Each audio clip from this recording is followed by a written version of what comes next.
प्रिय विद्यार्थियों, आज प्रथम वर्ष राजनीति विज्ञान की कक्षा में हम प्रश्न पत्र राजनीति विज्ञान के मूल आधार को लेते हैं। Foundation of political science. इसमें पिछले कालांश में मैंने राज्य की उत्पत्ति के सिद्धांतों के बारे में आपको बताया। सामाजिक समझौता सिद्धांत और राज्य की उत्पत्ति का विकासवादी सिद्धांत आपके पाठ्यक्रम में थे, जिनको मैंने स्पष्ट किया। इसके पश्चात मैं राज्य की प्रकृति पर कार्ल मार्क्स के विचारों को आरंभ करता हूँ। मार्क्सवादी दृष्टिकोण में राज्य आज का यह टॉपिक है। कार्ल मार्क्स साम्यवादी विचारक थे। राजनीतिक विचारकों में किसी भी विचारक के रूप में उनका प्रभाव सर्वाधिक है और इस क्रम में उन्होंने राज्य पर भी अपने विचार प्रकट किए। कार्ल मार्क्स राज्य को आदर्श संस्था नहीं मानते हैं। वे मानते हैं कि राज्य शोषण का यंत्र रहा है और इतिहास की अधिकांश अवस्थाओं में राज्य पर अमीर वर्ग का प्रभुत्व रहा और राज्य की शक्ति के बल पर अमीर वर्ग ने या साधन संपन्न वर्ग ने साधन रहित वर्ग पर नियंत्रण स्थापित करने के लिए राज्य की शक्ति का प्रयोग किया। जो साधन रहित वर्ग है, जो अमीर वर्ग का विरोध करता, उनका दमन करने के लिए भी राज्य की शक्ति का प्रयोग होता आया है। तो अतः कार्ल मार्क्स राज्य को एक आदर्श अवस्था नहीं मानते। उन्होंने इतिहास का वर्णन किया है। उन्होंने अपनी द्वंद्वात्मक पद्धति के आधार पर इतिहास की भौतिकवादी व्याख्या की है। उन्होंने उनकी इस व्याख्या को हम आर्थिक व्याख्या भी कहते हैं और इतिहास की लगभग 5 अवस्थाओं का वर्णन किया है। इसमें प्रथम अवस्था आदिम अवस्था है। इसे वे आदिम साम्यवाद की संज्ञा देते हैं। इस अवस्था में संपत्ति नहीं थी, मनुष्य स्वतंत्र जीवन यापन करता था। अतः संपत्ति न होने के कारण मेरे तेरे का भेद भी नहीं था और ये अवस्था वर्ग विहीन अवस्था थी। इसके साथ कार्ल मार्क्स अपना आदर्श वाक्य साम्यवाद जोड़ते हैं। चूंकि इस अवस्था में वर्ग भेद नहीं था तो अतः राज्य भी नहीं था। कार्ल मार्क्स की मान्यता है कि प्रारंभिक अवस्था राज्य विहीन थी। आगे चलकर मनुष्य के पास संपत्ति आई। भूमि और पशु संपत्ति थे। भूमि पर स्वामित्व और पशु संपत्ति थे।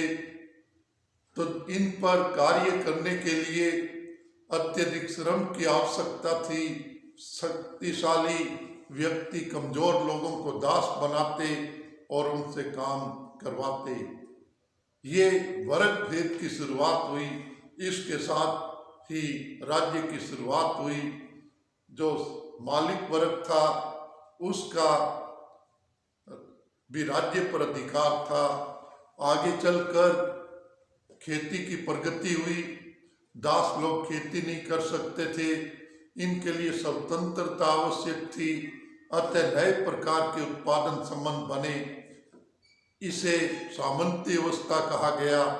इसमें सामंत वर्ग संपत्ति का स्वामी वर्ग था और किसान वर्ग उत्पादन के साधनों पर काम करने वाला वर्ग था। इस अवस्था में भी राज्य पर सामंत वर्ग का नियंत्रण था, या सामंत वर्ग से ही मिलकर राज्य का निर्माण होता। आगे चलकर पूंजीवादी अवस्था आई। इसमें भी दो वर्ग थे, पूंजीपति वर्ग जिसका उत्पादन के साधनों पर नियंत्रण था, और दूसरा साधन रहित वर्ग, मजदूर वर्ग, जो कि उत्पादन के साधनों पर कार्य करता। इस अवस्था में भी राज्य पर पूंजीपतियों का नियंत्रण होता और वो राज्य की शक्ति का प्रयोग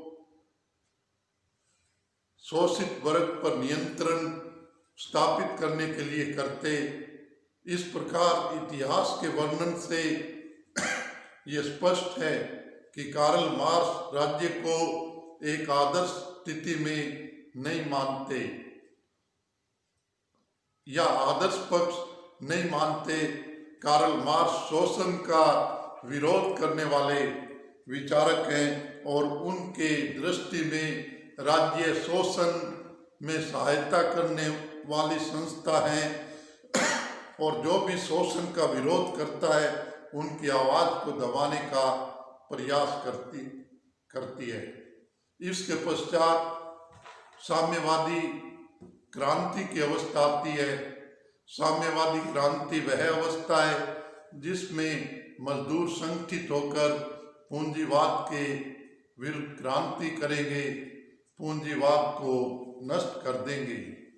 तो यहाँ पर देखने योग्य बात है कि कार्ल मार्क्स राज्य का विरोध करते हैं, लेकिन क्रांति के तुरंत पश्चात राज्य की समाप्ति के पक्ष में नहीं है, और वे कुछ समय तक राज्य को बनाए रखना चाहते हैं।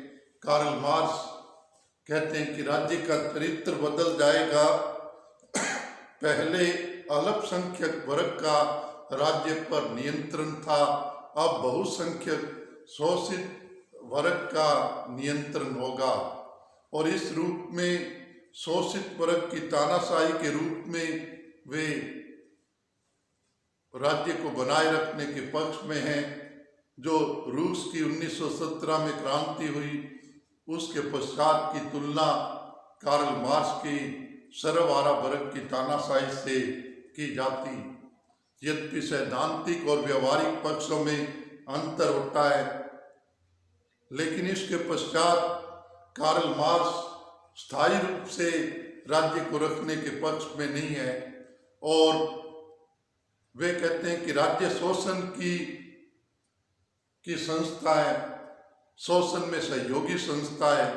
जब समाज सर्वहारा वर्ग की तानाशाही में, राज्य सर्वहारा वर्ग की तानाशाही में समाज जब आगे बढ़ेगा तो शोषण मुक्त और वर्ग विहीन, शोषण विहीन समाज की स्थापना होगी।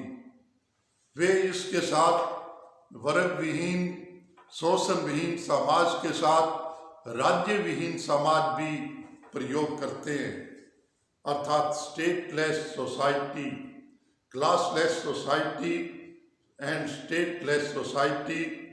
तो इस प्रकार कार्ल मार्क्स अपने आदर्श चिंतन में राज्य को कोई स्थान नहीं देते। तो यद्यपि वे साम्यवादी क्रांति के तुरंत पश्चात एक अस्थायी व्यवस्था के रूप में राज्य को स्वीकार करते हैं, लेकिन दीर्घकालीन और अपने आदर्श समाज की कल्पना में राज्य को कोई स्थान नहीं देते। उनके अनुसार कोई आवश्यकता भी नहीं है। यहाँ पर मैं आपको समझाना चाहता हूँ कि जब राज्य के विरोध की बात आती है तो राजनीति विज्ञान में उसके लिए राजनीतिक चिंतन में अराजकतावाद शब्द है, और इंग्लिश में इसे एनार्किज्म कहा जाता है। और कार्ल मार्क्स भी अराजकतावाद से जुड़ जाते हैं, लेकिन यहाँ पर अंतर ध्यान रखने योग्य बात है कि अराजकतावादी राज्य की तुरंत समाप्ति चाहते हैं। यदि वे अपने लक्ष्य में सफल हों तो वे तुरंत राज्य को समाप्त करेंगे, लेकिन कार्ल मार्क्स अपनी चिंतन में साम्यवादी क्रांति के पश्चात तुरंत समाप्त नहीं करना चाहते। वे इसे धीरे धीरे लोप होने का शब्द प्रयोग करते हैं। जैसे धीरे धीरे सूर्य अस्त होता है, उसी प्रकार वे राज्य की लोप होने की प्रक्रिया का वर्णन करते हैं। तो यहाँ पर आपको महात्मा गांधी भी पढ़ना है। भारतीय राजनीतिक चिंतन में मैंने अराजकतावाद का जिक्र किया, यानी महात्मा गांधी भी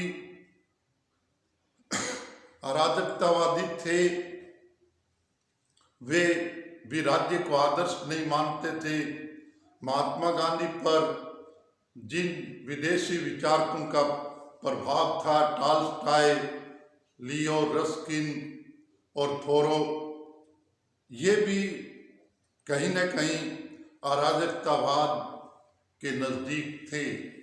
लेकिन ये अराजकतावाद की एक अलग परंपरा है जो कि अहिंसा के साथ राज्य का विरोध करती है। ये राज्य को आदर्श नहीं मानती। और महात्मा गांधी कहते हैं कि हम अपने पड़ोसियों के प्रति हमारा व्यवहार इतना सभ्य हो कि हमें राज्य, पुलिस और अदालत की कोई आवश्यकता नहीं पड़े। तो इन के कारण महात्मा गांधी को दार्शनिक अराजकतावादी, फिलोसफर अनार्किस्ट कहा जाता है। मैं गांधी चिंतन में इसकी अलग से व्याख्या करूंगा, लेकिन जब यहाँ पर राज्य की प्रकृति पर मार्क्स के विचारों का प्रश्न है, तो मैंने तुलनात्मक रूप से गांधी को प्रस्तुत किया। कार्ल मार्क्स भी राज्य को पसंद नहीं करते हैं और वे भी अराजकतावाद की श्रेणी में हैं। लेकिन यूरोपियन अराजकतावाद एक अलग स्थिति है। गांधी एक अलग स्थिति प्रस्तुत करते हैं और कार्ल मार्क्स भी इसमें कुछ अलग स्थिति प्रस्तुत करते हैं। चूंकि राज्य की प्रकृति पर मार्क्सवाद के संदर्भ में अराजकतावाद का उल्लेख आया है, तो मैं यहाँ पर स्पष्ट कर दूं कि राजनीति विज्ञान राज्य पर केंद्रित अध्ययन है। आधुनिक दृष्टिकोण नए ढंग से परिभाषाएं करता है, लेकिन परंपरागत दृष्टिकोण मानता है कि राजनीति राज्य का अध्ययन है। संपूर्ण अध्ययन राज्य के चारों तरफ केंद्रित होता है। अगर हम एक ऐसे दर्शन की कल्पना करें जिसमें राज्य नहीं हो, तो यहाँ पर आप ध्यान देंगे, हमें जब पॉलिटिकल साइंस पढ़नी है, उसकी केंद्रीय संस्था राज्य है, तो हमें दोनों विकल्पों पर विचार करना होगा कि राज्य हो तो कैसा हो, राज्य न हो तो कैसा हो।